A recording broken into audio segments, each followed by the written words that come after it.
I'm Dr. Pinky Patel, the founder of Myri Health, and today I have the founder of Kudos. I'm going to let Amrita introduce herself.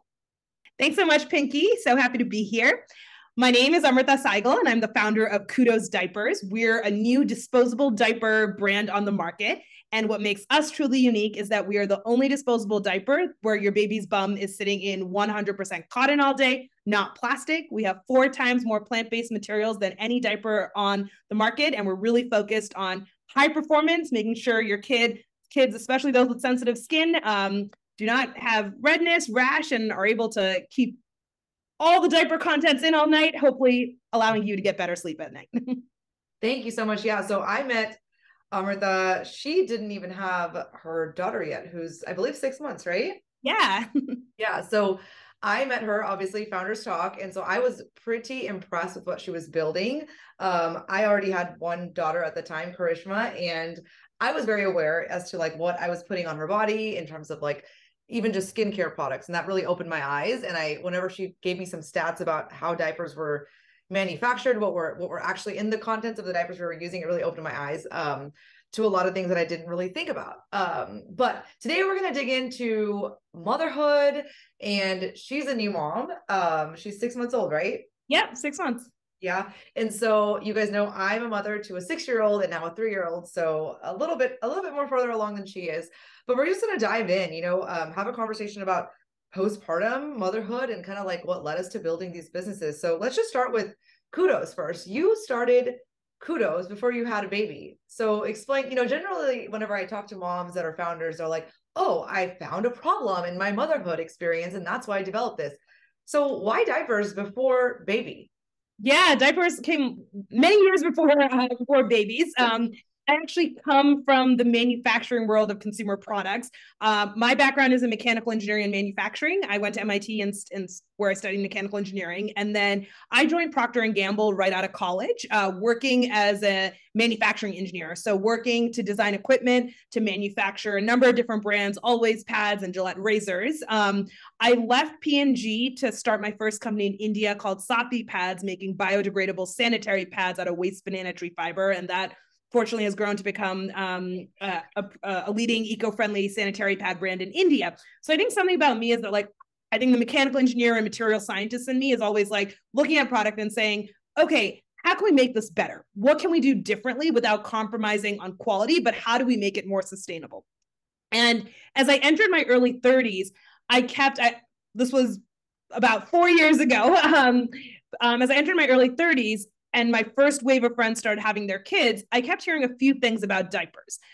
The first thing was that eco-friendly diapers did not perform as well as the leading standard brands.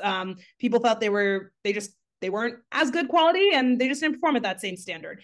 And there's a reason that Pampers, Huggies, they're billion-dollar brands, and they have majority of the market share.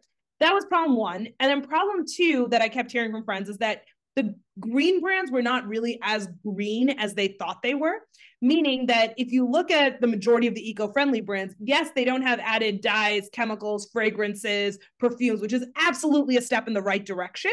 But the reality is, if you go look at the ingredients of any of these brands, what's in everything that's touching your baby's skin is polypropylene or polyethylene. So we're still relying on petroleum-derived materials as what's touching your skin. And as someone who cares a lot about the different skincare products, things that I eat, like why should your baby be sitting in plastic 24/7 until they're 2.5 to 3 years old? It's the same reason that doctors say you should use cotton underwear, because of the breathability, the softness. We should not be sitting in polypropylene all day. And so that's really what I turned on my engineering hat, and we set out to build the best diaper on the market. That's amazing. Arjun is 3 years old, so use it 2.5 to 3. Why should they be sitting in there? We might be sitting in diapers until we're 4. Which is very common, we see people writing it all the time that our 5-year-old, our 6-year-old is still wearing diapers at night. We see this, it's very, very common. And that's a very long period of time, right? And I think you bring a really good point, because it's great for our business. It's great for your business. Yeah, great for your business. I feel like whenever you mentioned that to me, I had like an aha moment. And so I was worried.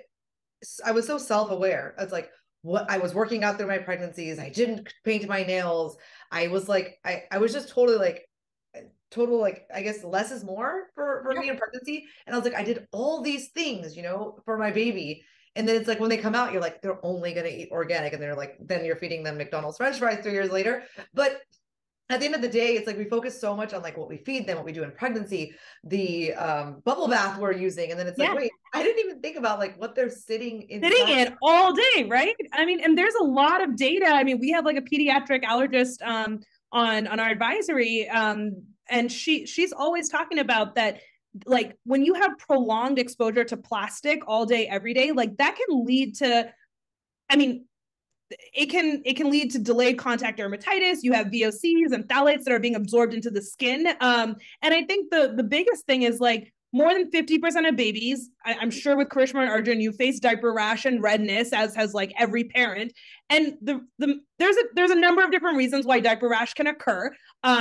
Moisture, friction, imbalance of pH. So there's a lot of different reasons. But one thing that we can do is, instead of using polypropylene, which is plastic, can we use natural breathable cotton that allows for all the airflow that is able to often reduce the symptoms of redness and rash? Because that's what we hear from our customers all the time, that because of the breathability of the cotton and the absorbency of the cotton, especially for those that suffer from sensitive skin and eczema, it really does help. Yeah, that makes a lot of sense. And it did whenever you first told me about it too. I feel like the narrative is going to change as we progress through time, because now folks are talking about this more openly thanks to social media. I think that wasn't the narrative before.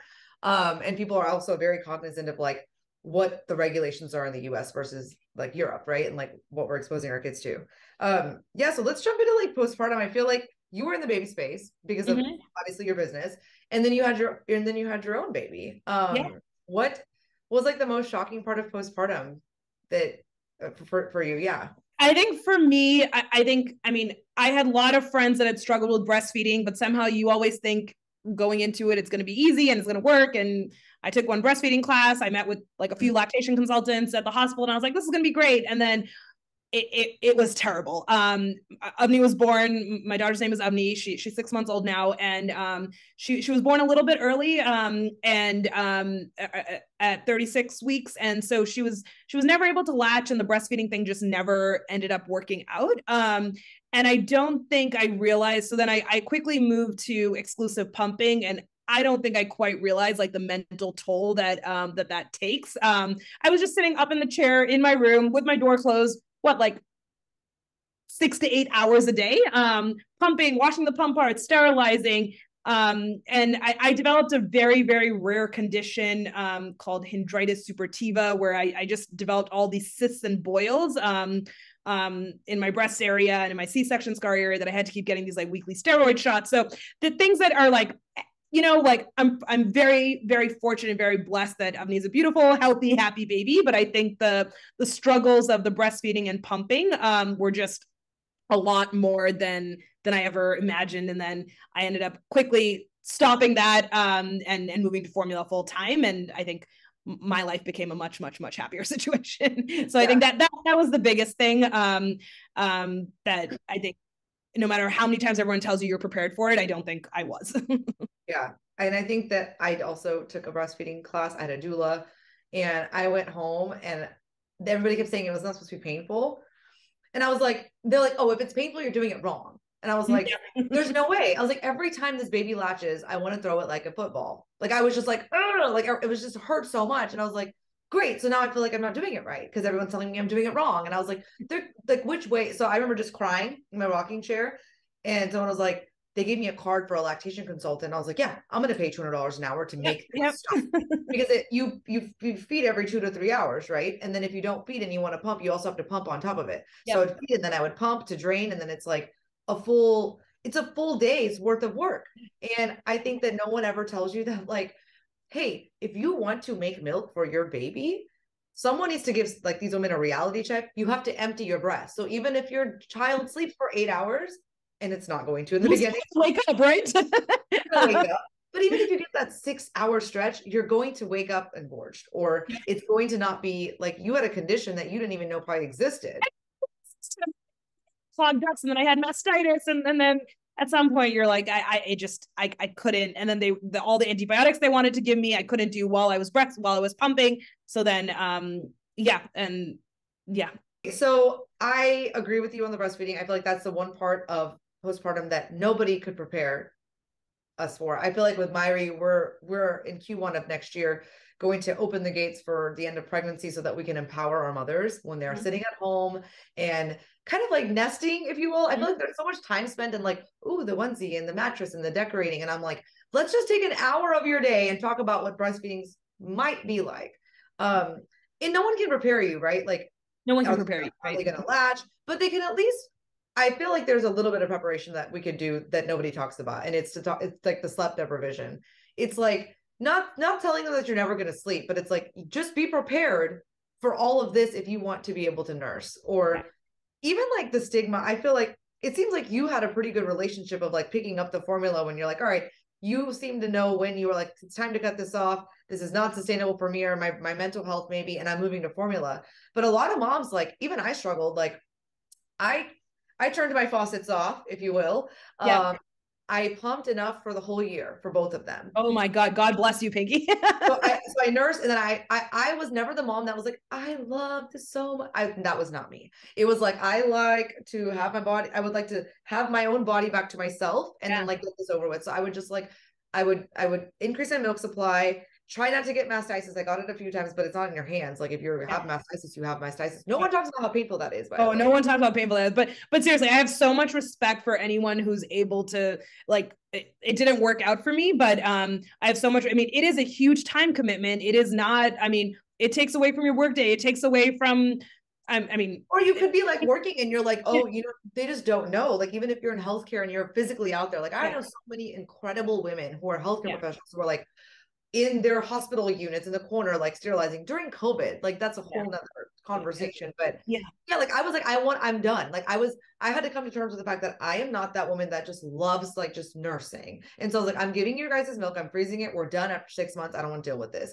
And I think it took a minute to be like, I felt bad that I was that way. But then I was like, why do I feel bad? It's because our society has made this really big narrative of like breast is best. And I'm like, fed is best, and happy mom is best, and mommy that's not crying is best, and mommy that's not locked in a room by herself pumping and feeling sad and possibly depressed is best. Yeah, it didn't help that like the week that I was going to the doctor and they were like, you really need to like stop pumping because we can't like treat you for this condition you have. It was the week of World Breastfeeding Week. So everywhere in the hospital, it was like, breast is best. There were like all these gold balloons about like, you're a champ for breastfeeding. You're like, wow, we don't make me feel like shit, but that's okay. But like, I think I was fortunate fortunate that I had a lot of friends that that had been through a similar journey for whatever reason breastfeeding hadn't worked out, and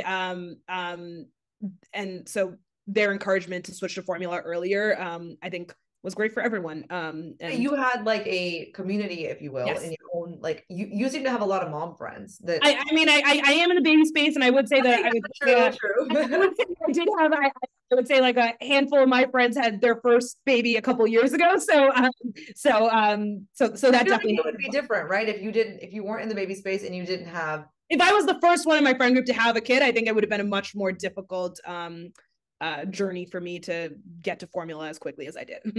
Yeah, and I feel like that's you put it in a really good way, like your journey to get to formula, because every time when I was in that breastfeeding stage or whatnot, moms would be like, oh my God, Pinky, I just want to make it to month 8. Or they have this idea in their brain, like, I got to make it to this. And it's like, well, who made up this number? I did.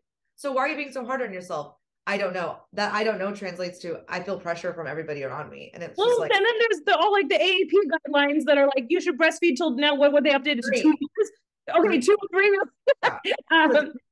One benefit of this was that my husband Karthik ended up being like, everything was like split 50-50, because like I was just pumping, and then he was like, I would pump while he would feed, and then he would change the diapers. So like it really felt like we were like completely in it together, which I think like we were both waking up the same amount of time and everything. I mean, I'm not saying that was ideal because neither one of us got sleep, but it felt like we were very much in it together, which that may not always be the case for women too, right? Kind of like some women are just like, I am the only person that's making the milk, and the baby only wants me. Like Kirschman didn't take a bottle for 4 months. And it was like, I hated that. And I hated, at the moment, you would have never caught me saying that I hated that, because I was just and I didn't even know I had postpartum anxiety until 2 years later. And I was like, why? I just felt ashamed that, like, I don't know, I couldn't get her on a bottle. And then finally I was like, I am taking a trip and I need you to take this bottle. We did everything. We like sprayed my perfume on the blanket for her to like pretend like that was me. Yeah. She was just like, no. I went through like 37 nipples, like, to get her to get to a bottle, just because I wanted someone to give her milk that was not me. And I just wanted you hear this all too common. So it's like there's challenges no matter what your journey is. There's challenges no matter what, right? Like I couldn't get her to take the breast, you couldn't get her to take the bottle, right? So right. Like, I always say, you don't know what kind you're gonna get. Like, you're like, they just drop them down and you're like, well, that one won't like the car seat, that one's not gonna get good solids. Like, you just don't know. And you can just prepare. You can prepare as much as you can. Exactly. And I think the one thing you can do, though, if you don't know what kind you're gonna get, is have a community, like somebody to make you feel sane. And that's really all I wanted. Yeah. Absolutely. All my friends now come to me for like all their diapering questions and like, how do you think about diapers? What's different about diapers? And you're like, oh, I feel like I have all this knowledge I can share, which I love doing. So because it's cool, because now you're a mom yourself. So you're like a little added credibility from your title, if you will. If there's like one thing that you could change for if you're going to have another child, what would that be for your next postpartum experience? Oh man. I think just going into it, specifically for me, I would say it's like making sure I have all that help lined up. I think that was key. I think I was warned like have a lot of help, and so I was fortunate that I was able to have that family help lined up. But I would say next time, like going in with zero expectations for me that breastfeeding is going to work. I think that's the biggest thing for me next time. Every time I checked in on you via text message, I felt like you had a good handle, but like I feel like that's not a good way to gauge as a mom, because plus you're just badass too, right? But it's also like, it's not a good way to gauge as a mom, because everybody always says, oh, I'm good, I'm fine. And I'm always like, but then I don't ask those surface level questions. I always like go straight to the point. I'm like, okay, so how was your nursing experience? Like, did it suck? Did you like it? Like, like, are you sleeping? Is your child eating? Are you stressed out about their weight gain? Like, there's always something. There's always something, right? Like there was a time where she was projectile vomiting for so long, and she was actually having a little bit of acid reflux. And I was like, I was crying because I was like, put the milk back inside. Like, you just projectile vomited all my milk. And I was like in tears, not because she was projectile vomiting, but because she lost all my milk through the projectile. A lot of work to make. We had like a huge breakdown. It was like around Labor Day weekend, and he was like was about 3 months old, and I had like, I don't know, probably a whole month of frozen milk stored in the freezer, and the power went out for 24 hours. And like, there's nothing more scary than that. We literally took all of the milk. I mean, we filled up so many bags of milk and we drove it to my husband's office. He saved it. He's a professor at Caltech. So he has all these like student labs. I went to all the fridges and freezers and I like stuffed them all with our milk. And I was like, and I put notes on all of their labs. Don't touch my milk. But I think that, you know, like you had her at the tail end of COVID, like, right. I can't imagine. I had Arjun Arjun was 4 months old during COVID. So the moms that were like in it during COVID who didn't want to continue breastfeeding, there were a lot of stories shared where they were like, I felt like a failure because there was an entire pandemic and I need to give this baby my milk, because like, what if something happens to this baby? Like there's a lot of mental health that spiraled from not being able to nurse the way people wanted to nurse. And I think that's freaking sad. And the formula shortage didn't help. Like we struggled to get formula for a while. I remember that. So that didn't help either. Like now we're able to get formula, but in the beginning it was actually quite hard to get formula. That was actually the first time I had ever heard of a formula shortage in my like experience as a mother, or time that I would even care about formula. Like, why would we think about that before? So let's talk about like your physical health. You said you just started Orange Theory this I started going back to working out just right over Thanksgiving. So I always ask moms this. I'm like, okay, obviously we go back to working out or whatever we like to do for movement, because a lot of us are trying to get back into like feel better, get healthier, and actually give ourselves some time. What made you go back to actually like focusing on your own physical health?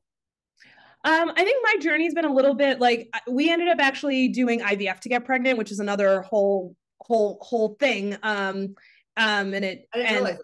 Yeah. So I think like, I mean, I guess the whole thing started like summer of 2021 in terms of like starting to take all the injections and egg retrievals and which I mean that's a whole emotional roller coaster in itself. But I think like I like just through that injection process, like I actually gained quite a bit of weight. And I know you hear that from a lot of people and it was true. And then I got pregnant and then just like was, I mean, I would walk, but besides that, I couldn't really so I like started out the pregnancy heavier than I wanted to because I had just gone through IVF and then the same story, right? Yeah. yeah, and then so then it was finally like I didn't really feel physically like at a spot where I wasn't just like like as Emily started sleeping longer stretches, then I was finally at the point over Thanksgiving where I was like, okay, you know what? Like this is important to me. I do better when I feel better, and like I need to take those steps towards starting to feel better. So and it helps whenever they sleep. Like I always tell moms, like there's no like magic time frame of like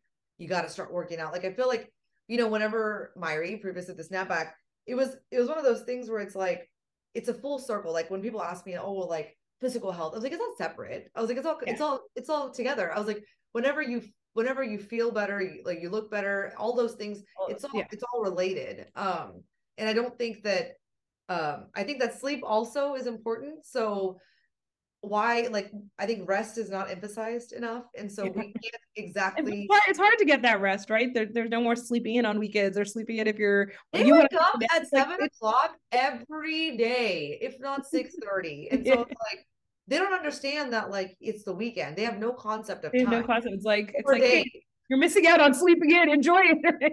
Just still ask me every time when I pick them up from school, is it morning time or is it nighttime? And I'm like, it's about to be nighttime. Oh no, it's morning time. I'm like, you don't even know what time it is. I can tell you it's like midnight if you believe me. But yeah, there's no concept of time. But I feel like whenever, like I always tell moms, I'm like, when you're in the trenches, eventually they sleep more, they cry less, and they don't need you as much. And so at that point, you can start like investing time in yourself. And you're also a better parent. I always say I'm not as mean as a mother when I get a little bit of time to myself. Like there's just I don't know. And a lot of moms just, and some moms, I don't know if you've had any pelvic health issues, but I feel like some moms, they have a lot to they have to take baby steps to be able to even do Orange Theory. I've had moms tell me that they didn't realize that they had pelvic floor issues. They were peeing on themselves until they went to Orange Theory and they're like, oh, what happened? I don't know if you've had any experiences with that or what that was like, but a lot of moms I've been fortunate about. I mean, I feel like there's X number of issues out there, and I'm convinced that everyone is going to get a handful of them. You just don't know which ones are going to be dealt to you, right? Right. So you don't know which cards are going to be yours. You don't know which ones. Yeah. And I will tell you, what are you going to have? Like, are you going to be able to breastfeed? Are you going to like you just don't know what's going to work and what's not going to work for you.